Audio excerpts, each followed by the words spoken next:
Kay dili man ni siya popularity contest, dili man ni kaganahan nimo o dili ang kani nga manerbisyo ug makaserbisyo sa ato mga Pilipino para pod mo angat pod ta. Unsaon pag angat nga ang inyong gipili, angat pod.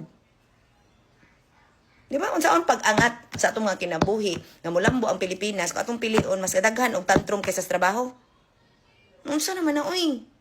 Di ba? Grabe kaayo ka pride. Grabe pride yun na natong mga Bisaya si Sara Duterte unya. Di ka man tinir og di magbasa. Pag sure mo di mga bayot, oy tinuod yun ang giingon nila. Tinuod yun ang giingon nila. Ang dili na hinuon gusto magpresidente mo'y pugson. Na kanang ang dili gusto magpresidente nga maayo nga mao gyud ang tanay angay ug matarong nga mapresidente dili gusto kay gidaot na. Ya kaninang way abilidad mo yun hara-hara. Kauwaw. Kauwaw. Di ba?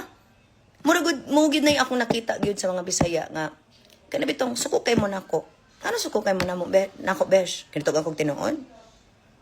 Di ba? Basic ba kay na ikaw wakay trabaho, hindi ka makakibaloan na nga kumusud kag opisina angay nga mo perform ka. Kay nako kay trabaho para makadawat kag sweldo. Kay kabaga pinabinimugnaw nga ang imong trabaho manerbiyos mga Pilipino pero kasi kag tuyok wakay trabaho. Ang imong loyalty to as China was Pilipinas. Unya og mapresidente ka babay tang tanan. Chingkway la fong foy la. Chikoni kong koy la bichekek echekek ingana ta.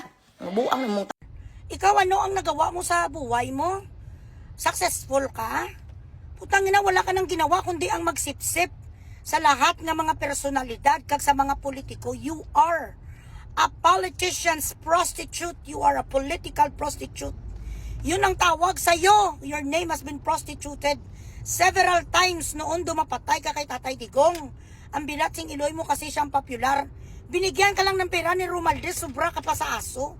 Tapos ngayon, the nerve, the gall, and the audacity, ang putang ina kang adaptiba kang di ka nga totoong anak ng sang mga kinikilala mong magulang. Anak ka sang labandira. Kahit anong gawin mo, nanggaling ka sa putik. Painsultuhin ka kay Sara, putang ina, may PhD ka. Tamad ka, you're a slot, you don't even have a job.